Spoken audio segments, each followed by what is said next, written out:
प्रत्येक राशीच्या आयुष्यात काही काळ असे येतात जेव्हा ग्रहस्थिती माणसाची परीक्षा घेते. मीन राशी ही स्वभावाने धाडसी, गूढ आणि सहनशील मानली जाते. परंतु काही वेळा नियती अशा घटना घडवते की मनाला धक्का बसतो.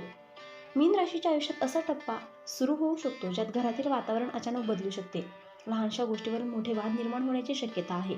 ज्यांच्यावर तुम्ही विश्वास ठेवता तेच कधीकधी मन दुखावू शकतात. त्यामुळे हा काळ संयम, शांतता आणि जागरूकतेचा आहे.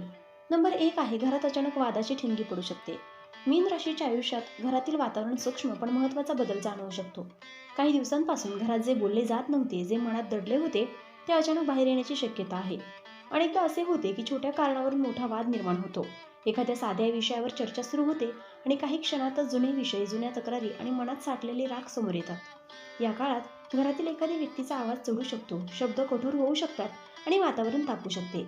काही वेळा तिसरी व्यक्तीही या वादात तेल ओतण्याचे काम करते. त्यामुळे परिस्थिती आगीच्या ठिणगीसारखी भडकू शकते. मीन राशीच्या लोकांनी या काळात प्रत्येक शब्द मोजून बोलणे आवश्यक आहे. शांत राहणे आणि लगेच प्रतिक्रिया न देणे हे खूप महत्त्वाचे ठरेल. जर तुम्ही स्वतःला नियंत्रणात ठेवले तर मोठा तमाशा टाळता येऊ शकतो. नंबर 2 आहे, जवळचीच व्यक्ती मनाला मोठा धक्का देऊ शकते. मीन राशीचे लोक नात्यांमध्ये अत्यंत प्रामाणिक असतात. ते ज्यांच्यावर विश्वास ठेवतात त्यांच्यासाठी सर्व काही देण्याची तयारीही ठेवतात. पण काही वेळा हाच विश्वास त्यांच्या मनाला मोठा धक्का देतो. अशी परिस्थिती निर्माण होऊ शकते जिथे तुमच्या अगदी जवळची व्यक्ती अचानक तुमच्या विरोधात उभी राहिल्यासारखी वाटेल.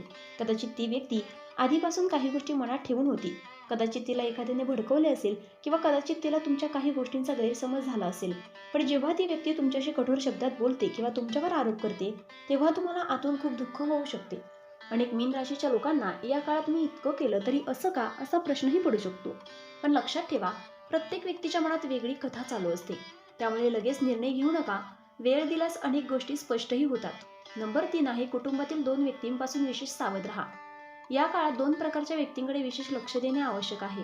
पहिली व्यक्ती ती असते जी नेहमी तुमच्या घरातील निर्णयांमध्ये हस्तक्षेप करते. ती वरून मदत करणारी वाटते, सल्ला देते, तुमच्या बाजूने असल्याचे दाखवते, पण तिच्या बोलण्यामुळे घरातील सदस्यांमध्ये गैरसमज वाढतात. ती एखाद्या व्यक्तीसमोर वेगळे बोलते आणि दुसऱ्यासमोर वेगळे बोलते. हळूहळू तिच्या शब्दांमुळे संशय निर्माण होतो आणि घरात तणाव वाढतो. दुसरी व्यक्ती ती असू शकते जी तुमच्या खूप जवळ आहे पण आतून खूप नाराज आहे. कदाचित तिला वाटत असेल की तिचा आदर होत नाही, तिचे मत ऐकले जात नाही किंवा तिच्यावर अन्याय झाला आहे. ही नाराजी बराच काळ शांत राहते पण एक दिवस अचानक फुटते.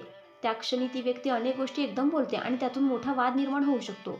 मीन राशीने या दोन्ही प्रकारच्या लोकांशी व्यवहार करताना संयम ठेवणे आवश्यक आहे. प्रत्येक गोष्टीवर लगेच प्रतिक्रिया देण्याऐवजी परिस्थिती समजून घेणे अधिक योग्य ठरेल. नंबर 4 आहे, आर्थिक किंवा मालमत्तेवरून वाद होण्याची शक्यता. घरातील बहुतेक मोठे वाद पैशांशी किंवा मालमत्तेशी संबंधित असतात. काही मीन राशीच्या लोकांच्या आयुष्यात असा विषय पुढे येऊ शकतो. घर खर्च, कर्ज, वारसा, जमीन, घराची जबाबदारी किंवा पैशांचे वाटप यावरून मतभेद निर्माण होऊ शकतात. काही वेळा एखाद्या व्यक्तीला वाटते की तिच्यावर जास्त जबाबदारी टाकली गेली आहे, तर दुसऱ्याला वाटते की त्याच्याशी अन्याय झाला आहे. या भावना हळूहळू वाढत जातात आणि एक दिवस अचानक वादात रूपांतरित होतात. या काळात एखादे वाक्य चुकीच्या अर्थाने घेतले जाऊ शकते आणि त्यातून मोठा तमाशा होऊ शकतो. मीन राशीच्या लोकांनी या काळात भावनेपेक्षा विचाराने निर्णय घेणे आवश्यक आहे. पैशांबद्दल चर्चा करताना शांतपणे आणि स्पष्टपणे बोलणे खूप महत्त्वाचे ठरेल, कारण एकदा नात्यात कटुता आली की ती दूर करायला खूप वेळ लागतो. नंबर 5 आहे, नातेवाईकांमध्ये चुकीच्या अफवा पसरू शकतात. या काळात मीन राशीच्या लोकांबद्दल काही गोष्टी चुकीच्या पद्धतीने पसरवल्या जाण्याची शक्यता दिसते. अनेकदा असे होते की एखाद्या व्यक्तीने साध्या स्वरात बोललेली गोष्ट दुसऱ्यांपर्यंत पोहोचताना पूर्णपणे बदललेली असते. काही लोक मुद्दामही वातावरण खराब करण्यासाठी गोष्टी वाढवून सांगतात. घरात किंवा नातेवाईकांमध्ये कोणीतरी तुमच्याबद्दल चुकीची माहिती देऊ शकते, ज्यामुळे इतर लोकांच्या मनात संशय निर्माण होऊ शकतो. त्यामुळे अचानक तुमच्याशी थंडपणे वागणे, बोलणे कमी करणे किंवा मागे तुमच्याबद्दल चर्चा होणे असे प्रसंग घडू शकतात. मीन राशीचा स्वाभिमान खूप मोठा असतो, त्यामुळे बदनामी किंवा गैरसमज त्यांना खोलवर दुखावतात. पण प्रत्येक अफवेला उत्तर देत बसणेही योग्य नसते. कधीकधी शांत राहून योग्य वेळेची वाट पाहणे हेच शहाणपणाचे ठरते. सत्य उघड व्हायला वेळ लागतो पण ते कायम लपून राहत नाही. नंबर 6 आहे, भावनिक ताण आणि मानसिक थकवा वाढू शकतो. काही मीन राशीच्या लोकांसाठी मानसिकदृष्ट्या जड वाटू शकतो. घरातील वाद, लोकांचे बदललेले वागणे किंवा विश्वासघाताची भावना यामुळे मनावर ताण येऊ शकतो. अनेकांना असे वाटू शकते की आपण ज्या लोकांसाठी इतकं केलं तेच लोक आपल्याला समजून घेत नाहीत. मनात सतत विचार चालू राहू शकतात. रात्री झोप कमी होऊ शकते आणि मन बेचैन राहू शकते. काही वेळा अचानक डोळ्यात पाणी येण्यासारखी भावनिक अस्वस्थता निर्माण होऊ शकते. मीन राशीचे लोक बाहेरून मजबूत दिसतात पण आतून ते खूप खोलवर भावना अनुभवतात. त्यामुळे दुखावले गेले तर त्याचा परिणाम मनावर जास्त होतो. या काळात स्वतःला थोडा वेळ देणे, शांत वातावरणात राहणे आणि मन मोकळे करण्यासाठी एखाद्या विश्वासू व्यक्तीशी बोलणे खूप आवश्यक ठरेल. नंबर 7 आहे, तुमच्याच शब्दांमुळे परिस्थिती बिघडू शकते. मीन राशीचा स्वभाव सरळ आणि स्पष्ट बोलण्याचा असतो. जे मनात काही ठेवत नाहीत, पण कधीकधी हेच स्पष्ट बोलणे इतरांना कठोर किंवा अपमानास्पद वाटू शकते. विशेषतः जेव्हा आधीच वातावरण तणावपूर्ण असते, तेव्हा एक छोटा शब्दही मोठा वाद निर्माण करू शकतो. या काळात एखाद्या व्यक्तीने तुमच्यावर आरोप केले किंवा उचकावण्याचा प्रयत्न केला तरी लगेच प्रतिक्रिया देणे टाळा, कारण त्या क्षणी बोललेले वाक्य परत घेता येत नाही. अनेक नाती एका चुकीच्या वाक्यामुळे तुटतात. तुम्ही शांत राहिलात तर समोरची व्यक्ती हळूहळू शांत होऊ शकते, पण तुम्हीही रागाने बोललात तर परिस्थिती पूर्णपणे हाताबाहेर जाऊ शकते. त्यामुळे या काळात संयम आणि शब्दांवर नियंत्रण हे सर्वात मोठं शस्त्र ठरेल. नंबर 8 आहे, घरातील वातावरण सुधारण्यासाठी जाणीवपूर्वक प्रयत्न करावे लागतील. काही वेळा परिस्थिती आपोआप सुधारत नाही, त्यासाठी एखाद्याने पुढाकार घ्यावा लागतो. मीन राशीच्या लोकांनी या काळात घरातील शांतता टिकवण्यासाठी थोडा संयम दाखवणे आवश्यक आहे. प्रत्येक गोष्टीत जिंकण्यापेक्षा नाते टिकवणे महत्त्वाचे असते. एखाद्या व्यक्तीचा गैरसमज दूर करण्यासाठी शांतपणे बोलणे, मोठ्या व्यक्तींचा सल्ला घेणे किंवा काही दिवस वादापासून दूर राहणे फायदेशीर ठरू शकते.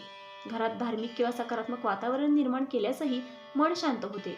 कधीकधी एक छोटी समजूत काढणारी कृतीही मोठा तणाव कमी करू शकते. या काळात अहंकार बाजूला ठेवणे आणि नात्यांना महत्त्व देणे आवश्यक आहे.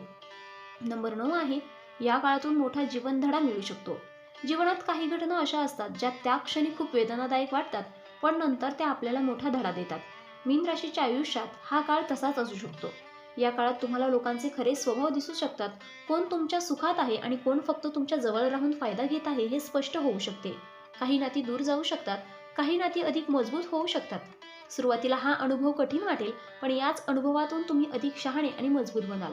पुढील आयुष्यात कोणावर विश्वास ठेवायचा, कोणापासून अंतर ठेवायचे आणि स्वतःची किंमत कशी जपायची हे या काळात शिकायला मिळू शकते. त्यामुळे हा काळ फक्त संकटाचा नाही तर आत्मजाणीवेचा देखील असू शकतो. मीन राशीसाठी हा काळ थोडा संवेदनशील असू शकतो. घरातील वातावरण, नातेसंबंध आणि भावना या सर्व गोष्टींची परीक्षा होऊ शकते, पण घाबरण्याचे कारण नाही. योग्य वेळी शांत राहणे, विचारपूर्वक बोलणे आणि कोणावरही लगेच विश्वास न ठेवणे हेच या काळातील सर्वात मोठे शस्त्र आहे. प्रत्येक वाद टाळता येत नाही, पण त्याचे नुकसान किती होईल हे आपल्या हातात असते. संयम ठेवा, परिस्थिती हळूहळू सुधारेल. तर मित्रांनो, व्हिडिओ आवडला असेल तर व्हिडिओला लाईक करा, चॅनलला सबस्क्राईब करा आणि मग तुम्हालाही तुमच्या राशीची अंगठी हवी असेल तर डिस्क्रिप्शनमध्ये मी त्याची लिंक दिली आहे, तिथे जाऊन तुम्ही ती खरेदी करू शकता. व्हिडिओ पाहिल्याबद्दल धन्यवाद. श्री स्वामी समर्थ.